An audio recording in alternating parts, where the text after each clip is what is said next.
እንደምን አላችሁ የተወደዳችሁ ዮሐንስ የዝና ሲሳይ ነኝ። ለዛሬ በሕይወት ምሻው የተጻፈውን ባርነት የተሰኘውን አጭር የፍቅር ታሪክ በትረካ አስነብባችኋለሁ።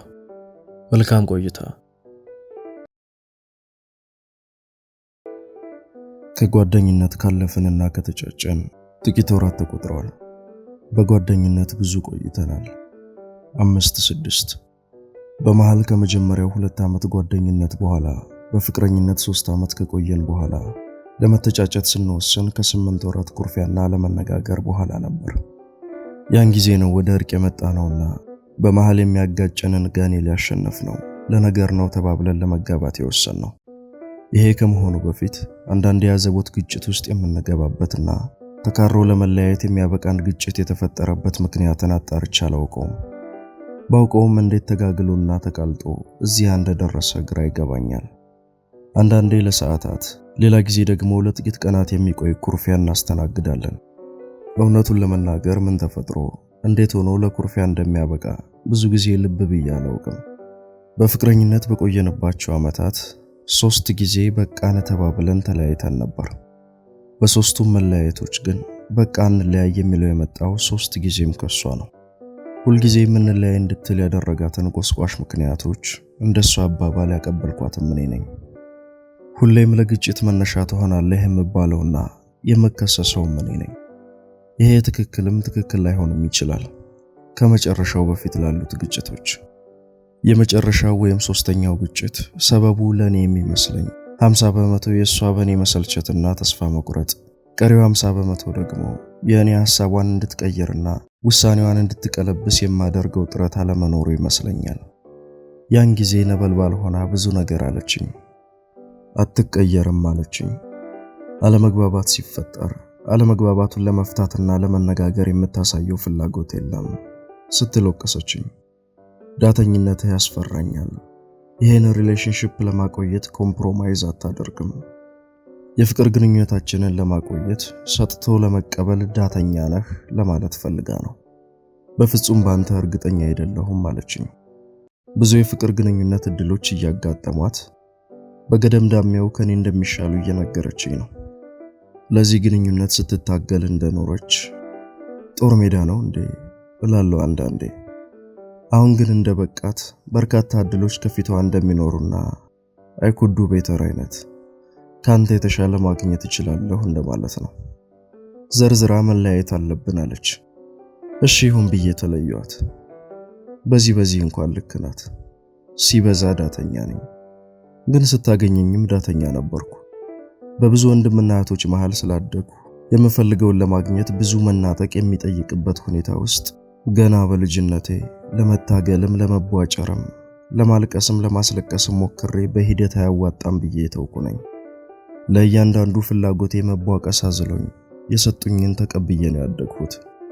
ያስኩት ነገር ላይ ትምህርትም ሆነ ጥናት ላይ ለመቆየት ስልቹና አብዛኛውን ልጅነቴን በሐሳብ መዋተትና በደመ ነፍስ የኖርኩ ነኝ። ልጅነቴን ጨብጬ ይዤው አላውቅም። ሁሌ ውጭ ነኝ በሐሳብ፣ ሁሌ ሩቅ ቦታ። ሕይወቴ የቀን ህልም ነበር። ነገ ፈተና አለ ተብሎ ለማጥናት ተቀምጬ ከማጥናት ይልቅ የማስበው የፈተናውን ውጤት ስደፍን ነው።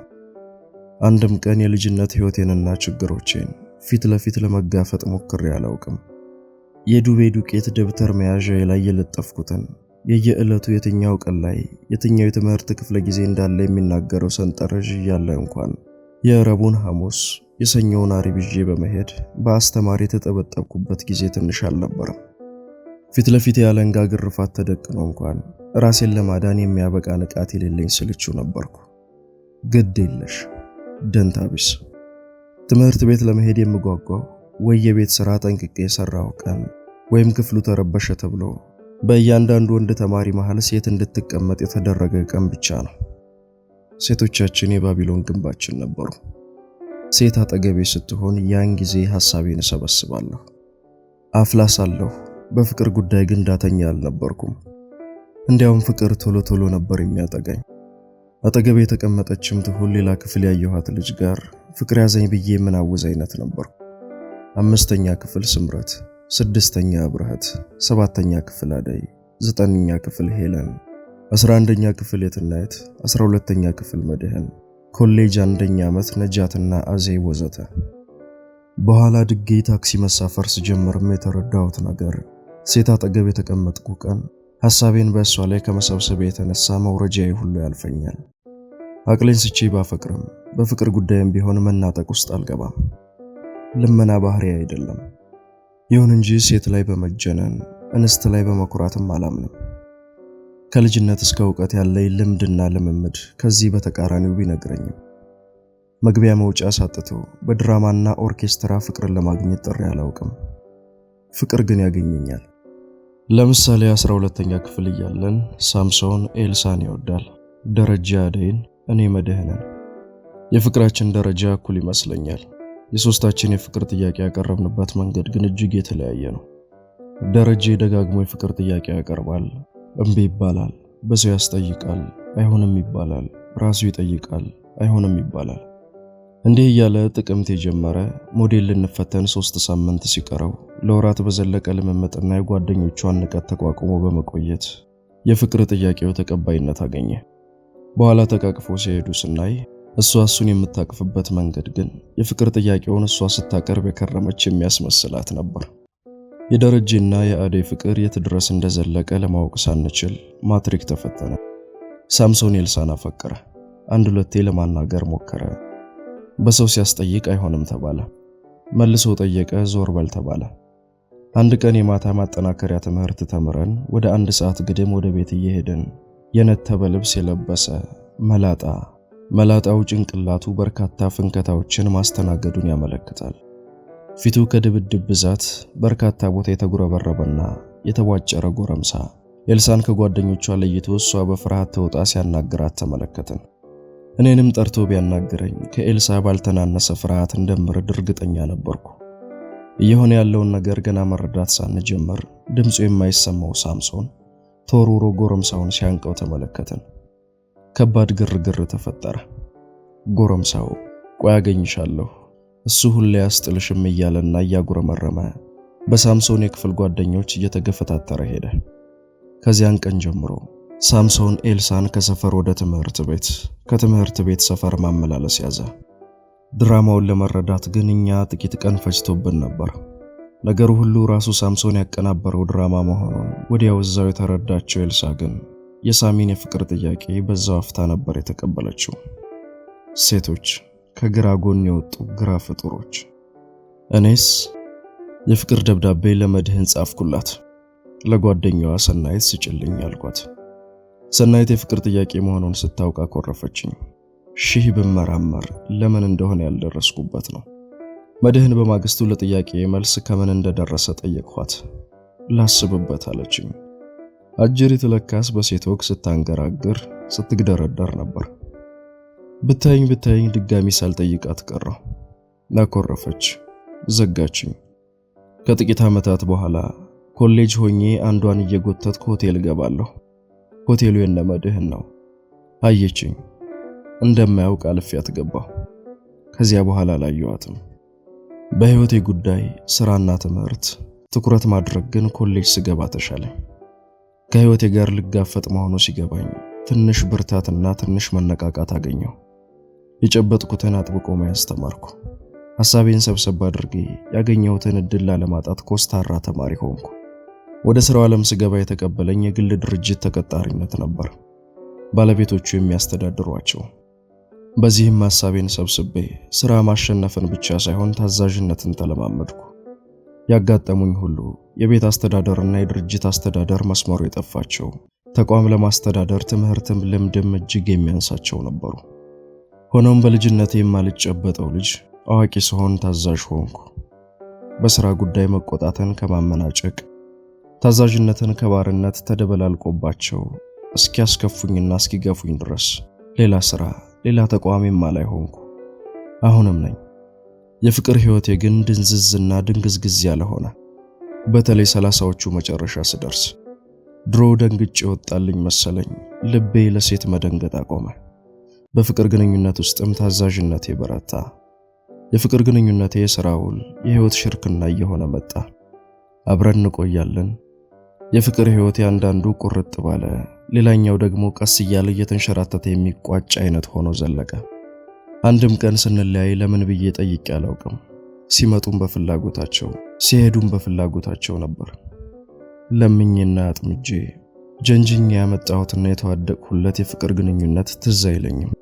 በመሃል ጥልቅ መሰልቸት ውስጥ ገባሁ። አለ አይደል ስራ ስታዘዝ ብዬ። እርግጥ ይሄኛው ተቋም በባለቤቶቹ አልነበረም የሚመራው። ከስራ ስወጣ ወይ ወደ ቤት ወይ ወደ መሸታ ቤት ከጓደኞቼ ጋር ፖለቲካና ኢኮኖሚውን ለመፈትፈት የማደርገው ምልልስ በሰለቸኝ ሰዓት ከዚህ በኋላ እሷ ወይም እጮኛዬ ብዬ የምጠራት ከምትሰራበት ድርጅት በአንድ ጉዳይ ተወክላ መጣች። ጉዳዩ ከኔ የሚያገናኛት ነበር። የምትሰራበት ድርጅት ደግሞ የጠራ ሰነድ ባለመላክ የኔንና የድርጅቱን ስራ ከባድ አድርጎት ነበር። ስለዚህም ችግሩን ለመፍታት ነበር የመጣችው። በጉዳዩ ላይ ተወያየን። ነገሩን ለመረዳት የወሰደችው ጊዜ አጭር ነበር። በፕሪንሲፕል ደረጃ ተስማማን። በመርህ እንደማለት ነው። የአሰራር መንገድና ስርዓቱ ላይ ተወያየን። የሰነድ ልውውጡ በምን መልክ መከናወን እንዳለበት ተስማምተን ጨረስን። 2 ሰዓት ይወስዳል ያልኩትን ጉዳይ በ1 ሰዓት ገደልነው። ከዚያ ድርጅቷ እስከዛሬ ለፈጠረብኝ የሥራ ጫና ካሳ እሷ ምሳ ልትጋብዘኝ፣ እኔ ደግሞ ጉዳዩን በአጭሩ እንድቋጭ ስላገዘችኝና ሰዓት ስለተረፈኝ ቢሮ ያጠገብ ካለ በማኪያቶ ዝነኛ ከሆነ ቤት አሁን የምሰራው ነገር ስለሌለኝ ልጋብዝሽ ብያት ወጣን። ማኪያቶውን እያጣጣመች ቆይ ግን ስራ ስለሌለ ነው የምትጋብዘኝ አለችኝ። እና ጨጓራዬን ከሚልጥ ድርጅትሽ መተሽ በምን ሰበብ ልጋብዝሽ አስበሽ ነበር አልኳት። ይልቁንስ ምሳዬን በደንብ አስቢበት። ለምሳ ስትመጪ ይሄን የተቀጠለ ጸጉርሽን ጥለሽ እንድትመጪ። ጸጉሯ ዘንፋላና የራሷ ነው። ሆነ ብዬ አብሽቄ በነገር ልላፋት ፈልጌ ነው። ተናደደች። ነይ ይሄው ንካው አለችኝ። ጣቶቼን እንደ መንሽ ጸጉሯ መሃል ሰድጄ ዳበስኳት። አለች። እንደዚህ አርቅቀው መስፋት ጀመሩ አልኳት። የምር ተናደደች። ቆንጆ ናት። ስትናደድ ግን አታምርም። እኔ ነኝ ጥፋተኛ፣ ምን አገባህና በመጀመሪያ በኔ ጸጉር ብላ ተነጫነጨች። ፈገግ ብዬ እየቀለድኩ መሆኑንና ከመጀመሪያውም የራሷ ጸጉር መሆኑን እንዳወቅሁ ስለሚያምር እንዴት አድርጌ ልንካው ብዬ የፈጠርኩት ተንኮል እንደሆነ ነግሬያት ፈገግ አሰኘኋት። የምር ክፉ ነህ፣ አንቺ ደግሞ ቁጡና ነጭናጫ ነሽ። ይብላኝ አንቺን ሚስት ብሎ ለሚያገባ። እንዴት? ቆይ አንተ የኔ አይነት ባህሪ ያላት ሴት አታገባ? የአንቺ አይነቷን ለድሌም አላሳየው። ድጋሚ ተበሳጨች። ለራሷ ያላት ግምት ሌሎች ስለ ቁንጅናዋ የሚነግሯት ከእኔ ግምገማ በመለየቱ ምክንያት ፊቷ ከባድ ግራ መጋባትን ሲያስተናግዳየሁ። መለስ ብዬ ደግሞ ጉዳዩን ወደ ሥራ መልሼ ምናልባት አንቺ ዛሬ ባትመጪ ኖሮ የኛ ድርጅት ሁሉም በእርግጠኝነት ያቋርጥ ነበር ካልኳት በኋላ ነገሮችን የመረዳት ፍጥነቷና ለመፍትሄ ያመጣችው ፍሬምወርክ አስደናቂ እንደነበር ነገርኳት። እንዳንቺ ያለ ታታሪ ሰራተኛ ስላላቸው ፈጣሪ ሊያመሰግኑ ይገባል እንደማለት ነው ብዬና አዳንቄ የምሳዬን ቀጠሮና ስልኳን ተቀብዬ ሸኘኋት። ምሳ በላን። 2-3 ቀን ስራውን ሰበብ አድርገን ሻይ ቡና አለን። ከዚያ የሆኑ ቀኖች ራት በላን። እንዳልኳችሁ ዳተኛ ነኝ፣ ደግሞ ነፃ ነኝ። ጭቅጭቅ አልወድም። ዛሬም አብረን ነው የምናድረው ብያልም ዋዘዝም። አልጨቀጭቃትም፣ አልጎነትልም። ከንፈርሽን ካልሳምኩ ብያልገለገልም።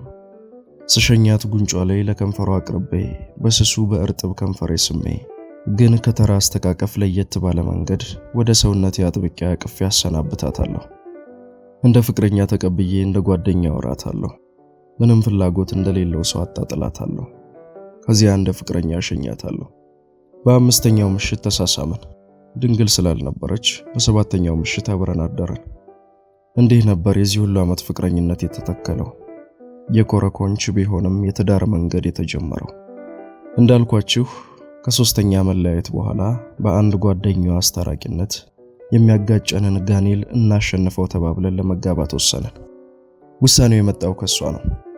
ራሷን ስለማታመን ሌላ ምክንያት ፈልጋ በቀላሉ ተጋጭቶ በቀላሉ ላለመለያየትና ምናልባትም በተለያየንባቸው 8 ወራት ውስጥ ያጋጠማትንና የሆነችውን ድጋሚ እንዳያጋጥማትና እንዳትሆን ሰግታ ይመስለኛል።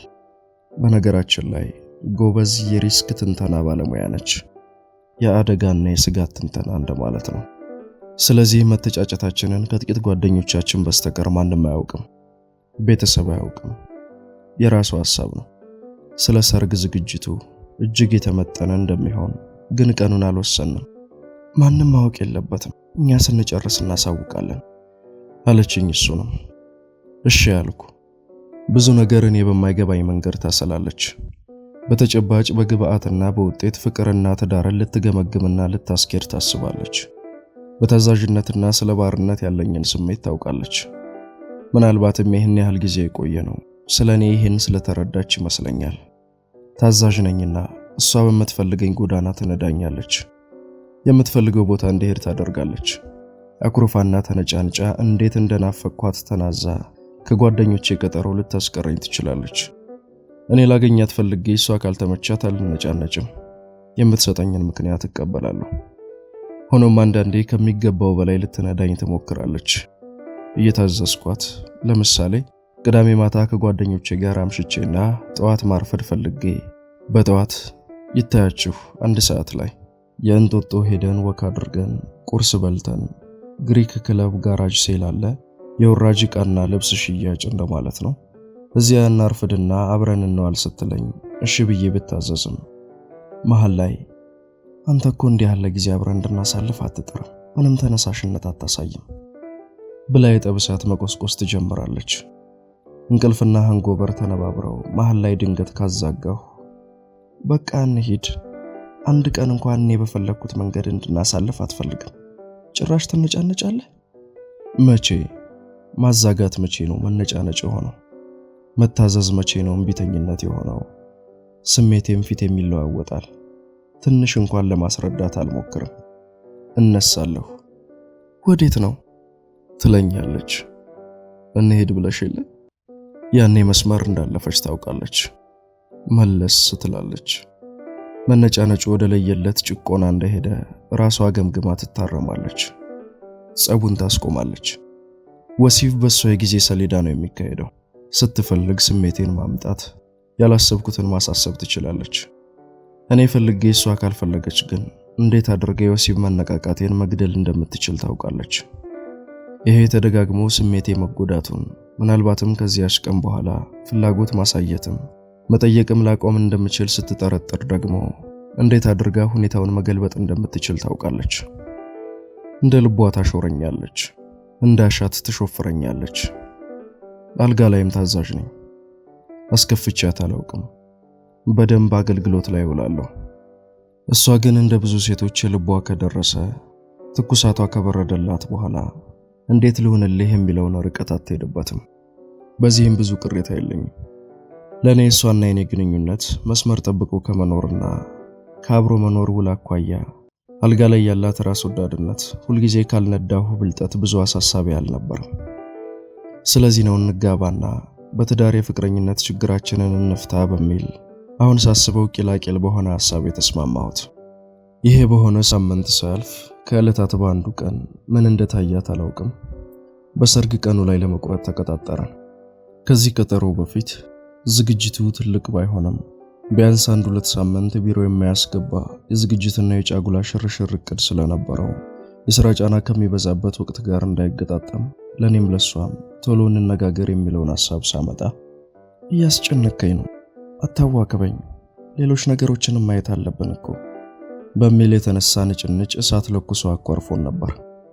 በእነዚያ ቀናት ቀደም ብለው ፈጸምካቸው የተባልኳቸው ስህተቶች እየተመዘዙ ያለ ምክንያት በብዙ ተወቅሼና በእንዲህ ያለ አታካራ ተንገሽግሼ ሽሽት ላይ ነበርኩ። እናም የዚያን ቀን ቀጠሯችን ሌላ አታካራና ወቀሳ ትችት የሚያመጣ ይሆን እያልኩ በስጋት ነበር ወደ ቀጠሮ ለመሄድ የተነሳሁት። ታዲያ ከቢሮ ስወጣ መኪናዬ ላይ አንዱ ከኋላ ዘግቶበት ሄዷል። የዘጋውን ሰውዬ ለማግኘት በርካታ ደቂቃዎች በመውሰዱ መንገድ ላይ ያለሁ ቀጠሮ ይረፍዶ ነበር። ስነሳ የተፈጠረውን ነግሬያት የነበረ ቢሆንም 1-2 ደውላ እንዴት ከመጀመሪያው እንዲህ ያለ ነገር ሊያጋጥም እንደሚችል ማሰብ አቃተ? ይሄ አንተ ጥፋት ነው አለችኝ። አንደኛ የኔ ጥፋት አይደለም፣ ሁለተኛ ስመጣ አይደርስም ብዬ ዘጋሁት። ስልኬ ከእንግዲህ ጮሆ እንዳይረብሸኝ ዝም አሰኘሁት። ይህንን ያደረግሁት ህዝብ ወንዝ ሆኖ ከሚጎርፍበትና ከሚሻገርበት ከአዲስ አበባ የባቡር መሻገሪያዎች አንዱ ጋር ቆሜ ነበር። የተሽከርካሪ መስመር ላይ ነኝ። ሌሎች መኪኖች ገፋ ገፋ እያደረጉ ወንዙን ለመቁረጥ እየሞከሩ ነው። እኔ በሐሳብ እየናወስኩ ነው። የመኪናዬ የኋላ ኮፈን በቡጢ ተመታ። በስፖኪዮ ተመለከትኩ። አንድ የደበረው እግረኛ ሲያልፍ ነው የነረተው። ዝም ብሎ አለፍኩት። እንደገና ወደ ሐሳቤና ወደፊት መንዳት ተግባር የተሻገርኩ። የእግረኛ ጎርፍ እየከፈሉ መንፋቀቅ ላይ ያሉ መኪኖችን ተከትዬ ክፍተት ያገኘው ሲመስለኝ ወደፊት ለመውጣት ስንደረደር በጎን በኩል ከመኪናዬ ጋር የሆነ ሰው ሲጋጭና ስፖኪዮ ሲታጠፋየው ለሰከንድ ምን እንደሆነ ለመረዳት አቃተኝ። በፍጥነት ከመኪናዬ ወረድኩ። አንዲትን ሴት መንገደኞች ግራና ቀኝ ይዘው ሲያነሷት ተመለከትኩ። እንደወረድኩ አንዱ የሰነዘረውን ቡጢ ወደ ኋላ ተስቤ አመለጥኩ። አንድ እግረኛ ተው እንጂ ሆነ ብሎ አላደረገው ብሎ ከሁለተኛው ቡጢ አስጣለኝ። ሌላኛው ተንደርድሮ መጥቶ አነቀኝ። ሌላ እግረኛ መሃል ገብቶ አስጣለኝ። ከዚያ የስድብ ናዳ ከየአቅጣጫው ወረደብኝ። ደደብ፣ አንዱ አልፎ ሄጅ፣ ሌባ።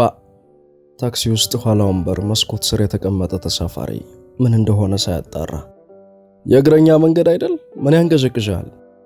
አንዱ ምንድነው? ሌላኛው ኧረ አንድ ጥጋበኛ እግረኛ ገጭቶ ነው መልስ ይሰጣል። ሌላኛው ትራፊክ ጥሩ፣ ፖሊስ ጥሩ። ነፍሰ በላ ሊያመልጥ ሲል ነው እኮ የተያዘው። ሌላኛው ዘግይቶ የደረሰ እግረኛ ለሌላኛው ወሬ የተጠማ አዲስ መጥ እግረኛ አትረግጡትም እንዴ ታዲያ? ሌላኛው እግረኛ እንደደረሰ ኧረ ደህና ነኝ። የተገጨችው ትራፊክ መጣ። እሷ ደህና ነኝ የኔ ጥፋት ነው አላየኝም ብትልም መንጃ ፈቃዴ ተወስዶ ከአንድ ፖሊስ ጋር ሆስፒታል ይዤ ሄድኩ። ይህ አጋጣሚ ነው ከሳምራዊት ጋር ያገናኘን።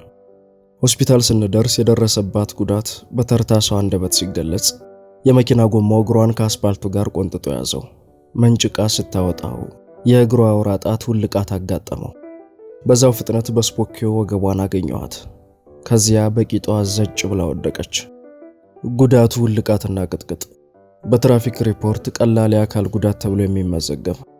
የመጀመሪያ እርዳታና ምርመራ ኤክስሬይ እና ኤምአርአይ ለምን እንደሆነ ባይገባኝም የሽንትና ደም እስከዛሬ ለምን እንደሆነ አልተረዳሁትም። ይሄን ወዘተ እያደረገች ስልኬን ከኪሴ ሳወጣና የነበረውን የስልክ ጥሪና የስልክ መልእክት ሳይ ከሷ ከእጮኛዬ ጋር ቀጠሮ እንደነበረን ትዝ አለኝ።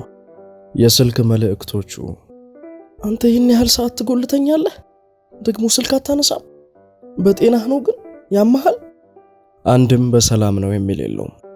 ደወልኩላት። ምንም ከማለቴ በፊት ወረደችብኝ። አስጨረስኳት። ከዚያ ወደ አንቺ ስመጣ ሰው ገጭቼ ሆስፒታል ነኝ። በመጀመሪያ ደረጃ ምን ሆነ ነው አይቀድምም ናልኳት። በመጀመሪያ ደንገጥ አለች። ከዚያ የጉዳቱን ደረጃ ስትረዳ ቢሆንስ እንዴት አትነግረኝም? ልመጣልህ እችል ነበር። ይህንን ስለመናገር ይህን ያህል ሰዓት እንዴት ይፈጅብሃል? ወደሚል ቁጣ ስትቀይረው ይቅርታ ለውጤት እየተጠራው ነው እደውላለሁ ብዬ ስልኩን ዘጋሁት። ሳምራዊት የሆስፒታል ወጪውን ራሴ ከፍላለሁ ወደ ቤት የሚሄደው በራይድ ነው ብላ ግርግር ፈጥራ በስንት ቁጣና ማባበል እኔ ከፍዬ ቀጣይ የምርመራና ውጤት ቀጠሮዎችን ተቀብዬ ቤቷ አደረስኳት። በነገራችን ላይ ጥፋቱ የኔው ነው አለችኝ መንገድ ላይም። እንዴት? ከመሻገሬ በፊት አይቼህ ነበር። ፍጹም ከቀልብህ አልነበርክም። ከባድ ሐሳብ ውስጥ እንደነበርክ እያየሁህ ነው ለመሻገር የሞከርኩት። ለመሆኑ ወዴት እየሄድክ ነበር? የሚረባ ጉዳይ እንኳን አልነበረኝም። ራሴን ታዘብኩት። ቤቷ አደረስኳት። ቀጥሎ ባሉት ቀናትና ሳምንታት ከመስሪያ ቤት ፈቃድ ወስጄ የሀበሻ ወጌሻና የፈረንጂ ፊዚዮቴራፒ እንድታገኝ ተያይዘን ላይታች ማለት ጀመረን። ሳምራዊት እርግጥ ያለች ናት። እርጋታዋ ከወር በፊት 30 የደፈነች አያስመስላትም። ብርሃን የሚረጭ ውስጥን የሚያሞቅ ፈገግታ አላት። ደግ ናት፣ ጠይም ናት። አይኗ የራሳቸው ከድብርት የሚያወጣ ከህመም የሚፈውስ ብርሃን አላቸው። ሰውነቷን ለቀቅ ባለ ቀሚስና በኮትና ካፖርት ብትሸፍነውም ጠበቅ ያሉ ጂንሶቿን የምትለብስ ቀን ገዳይ ሰውነት እንዳሏት ያሳብቃሉ። በሕክምናዋ ጊዜያት በአካልም በመንፈስም ተቀራረብን። አትኮራም፣ አትቆጣም። ሳቋ ልዩ ነው። እሷ ድጋሜ የተጣላኋት እጮኛዬን ለማለት ነው ድንገት ደውላ በነገር የምትወጋኝ ቀን ነበራት። ስልኩን አውርቼም ሆነ ቴክስቱን አንብቤ ሲጨርስ የሚሰማኝ ስሜት ጀርባዬ በጦር የተወጋ ልቤ በጩቤ የተሰነጠቀ ያህል ነበር። ከሳምራዊት ጋር አብረን ከሆነን ከማን የመጣ ቴክስት ከየት የተደወለ ስልክ እንደሆነ ጠይቃኝ አታውቅም። ልክ ስሜቴ ሲቀየር እስቲ አንድ ጸጥ ያለ ቦታ እንሄድ ትላለች። ከዚያም አንድ ታሪክ ታነሳና የልጅነት ይሆናል ወይ የቤተሰብ ወይ የጓደኛ በሱ እያዋዛች በአይኗ ዳብሳ ታከመኛለች። ከጎኔ ተቀምጣ በእጇ እየዳበሰችኝ ህመሜን ታበርደዋለች። በሳቋ ብስጭቴን ሙልጭ አድርጋ ታበረዋለች። በሶስተኛው ሳምንት ይሁን በአራተኛው ሳምንት ተሽሏት እሷም እኔም ስራ ገባን። በራይድ እሄዳለሁ ብትልም በሳምንት 2-3 ቀን ከስራ ወደ ቤት ካልወሰድኩሽ ብዬ ሸኛታለሁ። አንዳንዴ ምሳ እንበላለን፣ ስልክ እንደዋወላለን። የሚያስቅም የሚገርምም ነገር ሲያጋጥመን በዋትስአፕ ቴክስት እናወራለን። ብዙ ጊዜ እንስቃለን። ኑሮዋ ስሌት የለበትም። ልክ ነው፣ ልክ አይደለም፣ አዎ ወይም አዎ፣ ይሆናል ወይም አይሆንም ነው። ላይፍ ወርክ ባላንስ ልክ አይደለም። እስካሁን ቢሮ ምን ትሰራለህ ትለኛለች። ለህይወት የምትሰጠው ጊዜ የተመጣጠነ አይደለም እንደማለት ነው። እሺ አንቺ ነገ ከስራ ስትውጪ ሻይ የምትጋብዥኝ ከሆነ በጊዜ እወጣለሁ። ጉዳይ አለኝ። በቃ ቢሮ ነው የማድረው ወይ ከጓደኞቼ ጋር ስተታምሽቼ ብዙ አድራለሁ። ድምጼ እያወራኋት ይሞታል። እሺ ትላለች። ደርሼ ስጠብቃት ልቤ መምታት ያቆማል። እየመጣች ልክ ስታየኝና ፈገግ ስትል ልቤ ነፍስ ይዘራል። ሳናስበው ሰዓቱ ይነጉዳል። በል ተነስ እንሂድ ትለኛለች። እሺ ቅር እያለኝ አደርሳታለሁ። አብሬያት ወርድና ለሴኮንዶች ጥብቅ አድርጌ አቅፊያት ቆይና ጉንጯን፣ አይኗን፣ ግንባሯንና አናቷን ስሚያት ጥፊ ከዚህ ብያት እሄዳለሁ። ምን ማለቴ እንደሆነ ይገባታል። ትንሽ ከቆየ ፍላጎቴ ከንፈሯን መሳም ነው። ስንለያይ ቅሬታዬን የምገልጸው እንደዚህ ነው፣ በቁጣ። ልታዘዛት ስል ድካምህን አልወድም፣ ታሳዝነኛለህ ትለኛለች። ጥፊ ከዚህ፣ ገደል ግቢ፣ የራስሽ ጉዳይ ብያት እሄዳለሁ። ትዘንልኝ ወይንም ትውደደኝ አላውቅም። በገንዘብ ጉዳይ ሳውራ ወይ የሞርጌጅ ወይ የመኪና ክፍያ፣ ቤቱን መኪናውን በባንክ ብድር ነው የተገዛው። ከጓደኞቼ ጋር ሳነሳ ከሰማች ገንዘብ ላክ አድርጋ ስትችል መልስልኝ ትለኛለች። በ3 ወይንም በ4 ቀን ስልክላት ምን አስቸኮለህ? ለእኔ ሕክምና ያወጣኸው ራሱ ብዙ ነው ትለኛለች። ናፍቀኸኛል አትልም። 1-2 ቀን ስጠፋ ትንሽ የጠገብክ አልመሰለህም ትልና እስቲ ዛሬ ራት ጋብዘ ቤት የሸኝ ትለኛለች። ስስቷ፣ ደግነቷ፣ ሙቀቷ፣ እርጋቷ ይቀበለኛል። ትንሽ ወክ እናድርግ ትለኛለች። ከዚያ ሶቶ ይዛኝ ሙሉ ሚዛኗን እኔ ላይ አድርጋ እንሄዳለን። እጄን ትከሻዋ ላይ ጫን ሳደርግ ደግሞ ሁለንተናዬ ላይ ሻጥ ሽጉጥ ትላለች። የሁለታችንም ድምጽና ወሬ ሲጠፋ ከዚያ ደግሞ መልሳ ትለቀኝና ሁለት እጇን ደረቷ ላይ አጣምራ የቁም ነገር ወሬ ጀምራ ጎን ለጎን መሄድ እንጀምራለን። እወዳታለሁ፣ ግን ትውደደኝ እንደው አላውቅም። በህይወቴ ለመጀመሪያ ጊዜ የፍቅር ግንኙነት እንዴት መጠየቅ እንዳለብኝና በምን ዘዴ እንደማከናውነውና እንደምጀምረው ግራ ገባኝ። ቦይፍሬንድ አለሽ ወይ ብዬ ማንሳት ፈራሁ። ናው ብትለኝስ? ቆይ ወድሻለሁ ብዬ ልንገራት? እኔ በዚያ መንገድ አስቤህ አላውቅም። እንዲህ በነፃነት ስቀርብህ እንዴት አስባለህ የምትለኝ መሰለኝ። ለ3 ወር ተኩል ብቻ የማውቃት አልመስላለኝ። ለመጀመሪያ ጊዜ ፍቅር እንደሞከረው ተማሪ ሁሉ ነገር ጠፋኝ። ጥያቄውን ከማንሳት በላይ የሚመጣውን መልስ ለመጀመሪያ ጊዜ ፈራሁት። ያ የድሮ ግድ የለሽ ዳተኛ ወዴት አለህ? 1-3 ቀን ከአጫጭር የስልክ መልእክቶች ውጪ ሳንገናኝ ቅዳሜ መጣ። ያን ቀን ለስራው የሚጠቅማት ሰው ላገናኛት ቀጠሮ ነበረን። ወደ ቀጠሮ ለመሄድ ስንቀጣጣር ቀድሞ ሌላ ቀጠሮ ስላለኝ ከካፌ ነው ፒክ የምታረገኝ አለችኝ። እሺ ብያት የቀጠሮ ቦታ ደረስኩ። ደርሻለሁ ብዬ ቴክስት አደረግሁላት። የእኔ ዕድሜ እኩያ ከሆነ ሰው ጋር እየተሳሳቁ ሲወጡ አየሁ። ማን ነው? ቻው ሲባባሉ የግንኙነቱን ባህሪ ለመገመት እንደምችል ጠርጥሬ መጠበቅ ጀመርኩ። ከዚያ አንድ ሚኒባስ መጥቶ እይታዬን ጋረደው። ልክ ሚኒባሱ ሲንቀሳቀስ ሰውየው በሌላ አቅጣጫ እየሄደ እሷ ወደ እኔ እየመጣች ነበር። ሺት! ከዚያ ያን የሞቀ ፈገግታዋን ሰጣኝ። ብርሃኗን ይዛ ወደ መኪናው ገባች። ከወትሮ በተለየ ጉንጬን አጥብቃ ሳመችኝ። ወደ ቀጠሯችን መሄድ እንደጀመርን ከማን ጋር ነው ባክሽ እንዲህ በሳቅ እየነፈርሽ የነበረው አልኳት። መልሼ ጥያቄን ረገምኩት። ምን ነው ለምን ማወቅ ፈለክ? አይ እንግዲህ በቃ ትቼዋለሁ። ይቅርታ ሳላስተዋውቅ አይደል? ቦይፍሬንዴ ነው። ሐሞቴ ሲፈስ ሰውነቴ ሲዝል ተሰማኝ። ማን አልኳት፣ መልሱ ሌላ እንዲሆን እየተመኘው። ቦይፍሬንዴ። እስከ ዛሬ ያልነበረ ቦይፍሬንድ ዛሬ ከየት መጣ? በተዘበራረቀ ስሜት ጠየቅኋት። ውጪ ነበር፣ ከትላንት ወዲያ ነው የመጣው። ምን አባቱ ሊሰራ መጣ አልኳት ሳላስበው። ከት ብላ ሳቀችና አይ ቦይፍሬንዴንማ አትሳደብ ዳለችኝ። ለምን እስከ ዛሬ አልነገርሽኝም? መቼ ጠየከኝ? አንተስ ገርል ፍሬንድ አለኝ ወይም የለኝም ብለህ መቼ ነግረኸኛል? ዝም አልኳት። ያ ፍስሐዬ ጉጉቴ ሲፈርስ ይሰማኛል። እሷን በማግኘቴ ትደምቃለች ያልኳት ቅዳሜ ከለበሰች። ከመኪናው ውጭ ያለው ደስ የሚል ብርሃንና ፀሐይ ሳይሆን የሐምሌ ጨለማ ነበር ለኔ የሚታየኝ። ስሰበር ይሰማኛል። በሕይወቴ ለመጀመሪያ ጊዜ በእሷ ጉዳይ መናጠቅ፣ መደባደብ፣ መልፋት ፈለግኩ። እሱ ሳይመጣ በፊት 1000 ደብዳቤ ጽፌ ፍቅሬን በገለጽኩ ኖሮ ብዬ ተመኘው። ዛሬም ባለቀቀኝ ደመኛ ዳተኝነቴ እንዳጣኋት ተሰማኝ። ዝም አልኩ። ተጫወት እንጂ ምን ነው? አይ አንድ ሐሳብ ይዞኝ ነው። ውስጤ ቀስ እያለ ሲናድ እየተሰማኝ የቀጠሮ ቦታችን ደረስን። ሰውየውን አግኝተነው ቁጭ አለን። ምን እያወሩ እንደሆነ አልሰማቸውም። ከዚህ በኋላ ያለንን ግንኙነት ምን አይነት ቅርጽ እንዲይዝ ለማሰብ እየሞከርኩ ውላሊዝ እያለ እየፈረሰብኝ፣ እንደገና ሐሳቤን ለማደራጀት እየሞከርኩ ሲፈርስብኝ በመሃል እነሱ እንደዛ ይሻላል አይደል ሲሉኝ በጭንቅላት ንቅናቄ ብቻ እየመለስኩ ምን እንደጠየቁኝ አልሰማሁም። ከቆየም በኋላ በጣም አመሰግናለሁ፣ ችግር ካጋጠመኝ እንግዲህ እደውላለሁ ብላ ሰውየውን ስትሰናበተው ነቃው። ሰውየው የድሮ የሥራ ባልደረባዬ ነው። ያው እንደነገርኩሽ ሶፍት ኮፒ የለም፣ ሃርድ ኮፒውን እሱ ይሰጥሻል ናላት።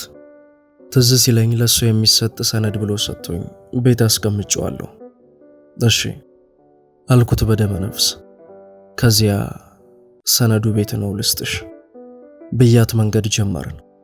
ቤት ስንደርስ አብራኝ ወረደች። ቀስ እያለች ሰረቅ እያደረገች ታየኛለች። ሳያት ነፍሷ የተጨነቀ ትመስላለች። በዝምታ እግሬን እየጎተትኩ የአፓርትመንቱን ደረጃ ወጥተን ቤት ገባን። ሰነዱን ለመፈለግ ወደ መደርደሪያው ሲሄድ በሩ ሲዘጋ ይሰማኛል። መጽሐፍ መደርደሪያውን ትንሽ ካመሳቀልኩ በኋላ ሰነዱን አግኝቼ ዞር ስል መሃል ሳሎን ቆማ ዝም ብላ ታየኛለች። ልቤ ተረበሸ። ሰነዱን አንከርፍፌ ልሰጣት ተጠጋኋት። መታ ተጠመጠመችብኝ። ግራ ገባኝ። ምን ሆንሽ? የቅድሙ ልጅ የድሮ ቦይፍሬንዴ ነው። ከውጪ መጥቶ ነው። አሁን መጥቶ ሲያገኘኝ ግን ጣዕሙ ሁሉ ጠፋብኝ። ምክንያቱን ደግሞ ያውቃለሁ። አንተ ነህ። ይቅርታ፣ እንዲህ ስሜትህን ይጎዳዋል። ይህን ያህል ትወደኛለህ ብዬ አላሰብኩም። ግን አሁን ስለገባኝ ስላረጋገጥኩ ደስ አለኝ። እቀፈኝ በእናትህ አለችኝ። ጥብቅ አድርጌ አቀፍኳት። ሳመኝ አለችኝ። በእናትህ ሳመኝ አለችኝ። በመስገብገብ ጎረስኳት። ሶፋው ላይ ወደቅን። ከንፈሮቼ መድረስ የሚችሉበት ቦታ ላይ ሁሉ እየሳምኳት ከላይ የለበሰችውን አውልቄ ጣልኩት። በለመዱ እጆቼ ባለመድኩት ስሜት ጡት መያዣዋን ዕጣ አድርጌ ፈታሁት። ከሚያማምሩ ጠይምና ቅስር ያሉ ጡቶቿ ጋር ተፋጠጥኩ። ጎረስኳቸው። ተው በእናትህ አለችኝ። ወደ አንገቷ ተመልሼ እሺ ይቅር አልኳት። መልሳ ደግሞ እሺ እንደፈለክ አለችኝ። እንደፈለኩ ተሸክሚያት መኝታ ቤት ገባሁ። ጉርድ ቀሚሷን ቁልቁል ሳብኩት። ይዣት አልጋ ላይ ወደቁ። እወድሃለሁ እያለችኝ ያገኘችው ቦታ እየሳመችኝ በእነዚያ ምትሃተኛ አይኖቿ እያየችኝ ያለ ስስት ሰውነቷን ሰጠችኝ። አንገቷ ስር እየወሸቀችኝ አሁን ደሱ ሳመኝ እያለችኝ እንዴት ልሆንልህ ብላ እየጠየቀችኝ ከንፈርና ጡቶቿን አፈራርቃ ጎረሰችኝ። የኔን ምትጠብቃ ከሷ ምት ጋር እያስማማች አሳበደችኝ። ተሸንፋ አሸነፈችኝ። እንዳሻህ እያለች በሰውነቷ ላይ አነገሰችኝ። ቅብጥብጥ እያለች በስሜት አነደደችኝ። ብዙ ሴት አውቃለሁ። ከብዙ ሴት ጋር አንሶላ ተጋርቻለሁ። ፍቅር የሰራሁት ግን ዛሬ ነው። አቅፊያት ስናርፍ ለመጀመሪያ ጊዜ ለህይወቴ ትርጉም ለመኖሬ ሰበብ ያገኘው መሰለኝ። በህይወቴ ለመጀመሪያ ጊዜ ስሸሸው የኖርኩትን ለሌላ መገዛት፣ ለሚወዱት ባሪያ መሆንን ተመኘሁ። ለካስ ፍቅር ባርነት ነው።